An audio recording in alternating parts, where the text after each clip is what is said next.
మోంతా తుఫాను నేపథ్యంలో కాకినాడ ఉప్పాడ ప్రాంతంలో అధికారులు ప్రజాప్రతినిధులు పరిస్థితిని సమీక్షిస్తున్నారు. తుఫాన్ తీవ్రతను అంచనా వేస్తూ ముందస్తు జాగ్రత్తలు తీసుకుంటున్నారు. ఈ క్రమంలో ఉప్పాడ తాజా పరిస్థితిని కాకినాడ ఎంపీ ఉదయ్ శ్రీనివాస్ స్వయంగా వెళ్లి అడిగి తెలుసుకున్నారు. తుఫాన్ తీరం దాటే సమయంలో ప్రజలు ఎవరూ భయాందోళన చెందాల్సిన అవసరం లేదని చెబుతున్న కాకినాడ ఎంపీ తంగళ్ల ఉదయ్ శ్రీనివాస్ తో మా ప్రతినిధి శేఖర్ ఫేస్ టు ఫేస్.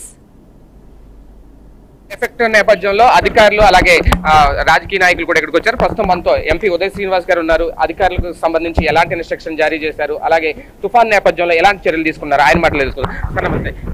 ఈ తుఫాన్ ఎలా పరిగణిస్తున్నారు? ఇప్పటికీ చాలా పునరావాస కేంద్రాలు ఏర్పాటు చేశారు, మత్స్యకారులన్నీ తరలించారు. ఎలాంటి అప్రమత్తత, ఎలాంటి జాగ్రత్తలు తీసుకుంటారు? 100% అంటే టోటల్లీ నిన్న 2 రోజుల నుంచి మన ముఖ్యమంత్రి పవన్ కళ్యాణ్ గారు అయితే దీని మీద చర్చిస్తూ ఉన్నారు, టెలికాన్ఫరెన్స్లు జరుపుతూ ఉన్నారు. అండ్ అలాగే సీఎం గారు కూడా నేను టెలికాన్ఫరెన్స్ జరపడం జరిగింది. ఇన్ఛార్జ్ మంత్రి నారాయణ గారు కూడా ఇక్కడికి వచ్చారు.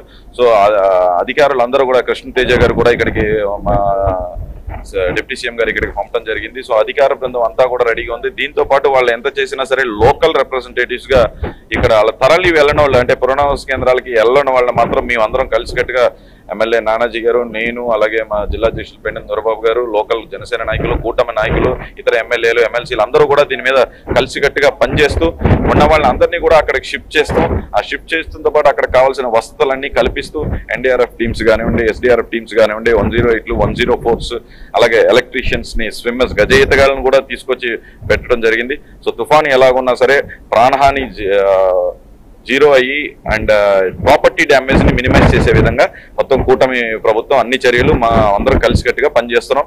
అలాగే దీంతో పాటు జన సైనికులందరినీ కూడా పిలుపునిచ్చి 24/7 కాల్ సెంటర్ ని ఏర్పాటు చేసి జన సైనికులందరూ కూడా దీని మీద ఎవరికి ఏ ఆపద వచ్చినా సరే ముందుకెళ్లి హెల్ప్ చేసే విధంగా అయితే సిద్ధంగా కూటమి ప్రభుత్వంలోనే కాదు, జనసేనకి మీకు ఇది ఫస్ట్ ఒక తుఫాన్, ఒక రకంగా ఎంపీగా మీకు ఒక సవాల్ గా తీసుకుంటున్నారా? ఇది ఒక పరీక్షగా ఏమైనా చూస్తున్నారా? అలా పరీక్ష సవాలనే కదా, మన వల్ల అయిన సాయం, ప్రిపేర్డ్ అండ్ అధికార బృందంతో కలిసికట్టుగా ఫస్ట్ పనిచేయటం. సవాల్ అనేది ఏమి కాదండి, కలిసికట్టుగా ఫుల్ ఫ్లెడ్జ్డ్ ఎఫర్ట్. ప్రకృతి వైఫల్యాన్ని మనం ఎదుర్కోవటం కన్నా ప్రిపేర్డ్ గా ఉండి దాని ప్రాణహానిని, ఈ ప్రాపర్టీ డ్యామేజ్ ని మినిమైజ్ చేసే విధంగా మా పార్టీ అధ్యక్షులు పవన్ కళ్యాణ్ గారి మేరకు దిశానిర్దేశం చేసిన మేరకు అధికార బృందంతో కలిసి అందరం కలిసికట్టుగా పనిచేస్తాం. అలాగే మనతో పాటు కూడా చైర్మన్ కూడా ఉన్నారు. సరే, ఎలాంటి ఏర్పాట్లు చేస్తున్నారు కాకినాడకి సంబంధించి, అలాగే మత్స్యకారులను తరలించే విషయంలో కానీ రేపొద్దున తుఫాన్ తర్వాత ఎలా అప్రమత్తం చేయబోతున్నారు? తుఫాన్ తర్వాత అప్రమత్తం చేసే కన్నా ఈ కూటమి ప్రభుత్వం, చంద్రబాబు నాయుడు గారు కానీ, పవన్ కళ్యాణ్ గారు కానీ మొత్తం యంత్రాంగాన్ని సుమారు ఇది అనౌన్స్ అయిన దగ్గర నుంచి కూడా అందరినీ అప్రమత్తం చేయడం జరిగింది. జిల్లా కలెక్టర్ గారు కానీ, ఆర్డీఓస్ కానీ, ఇరిగేషన్ డిపార్ట్మెంట్స్ కానీ అన్ని కూడా అప్రమత్తంగా పనిచేస్తూ ఉన్నాయి. మరీ ముఖ్యంగా ఉప్పాడ పరిసర ప్రాంతాలైనటువంటి అమీనాబాద్ కానీ, కోనపాపపేట కానీ, మూలపేట పరిసర ప్రాంతాలన్నీ కూడా కొంతమంది హౌసెస్ ఖాళీ చేయడానికి నిరాకరించడం జరిగింది. అప్పటికే వారందరికీ కూడా మేము కానీ, లేకపోతే పార్లమెంట్ సభ్యులు తంగళ్ల ఉదయ్ శ్రీనివాస్ గారు, పెండెం దొరబాబు గారు, మా జనసేన పార్టీ నాయకులు అందరూ కూడా వెళ్ళి వాళ్ళు రిక్వెస్ట్ చేసి, ఇది పెద్ద తుఫాన్, ఇది ఎక్కడ పవన్ కళ్యాణ్ గారు ఎక్కడ ప్రాణాపాయం జరగకూడదు, ఒక్క ప్రాణ నష్టం కూడా జరగకూడదని పదే చెప్తా ఉన్నారు. స్వయంగా పవన్ కళ్యాణ్ గారు మానిటరింగ్ చేసి, జిల్లా అధ్యక్షుడు ఉన్నటువంటి నాకు కూడా పవన్ కళ్యాణ్ గారు ఫోన్ చేసి ఎప్పటికప్పుడు తెలుసుకోవడం జరుగుతూ ఉంది. మళ్ళీ అలాగే మన కాకినాడ కూడా ఒక ప్రత్యేక అధికారిని, మరి చాలా బ్రహ్మాండంగా పనిచేసేటువంటి కలెక్టర్ ఉన్నప్పటికీ ఇంకొక ప్రత్యేక అధికారిని పవన్ కళ్యాణ్ గారు పంపించడం, కృష్ణతేజ గారిని, వారు కూడా నిన్నటి నుంచి మానిటరింగ్ చేస్తా ఉన్నారు తుఫాన్ పట్ల.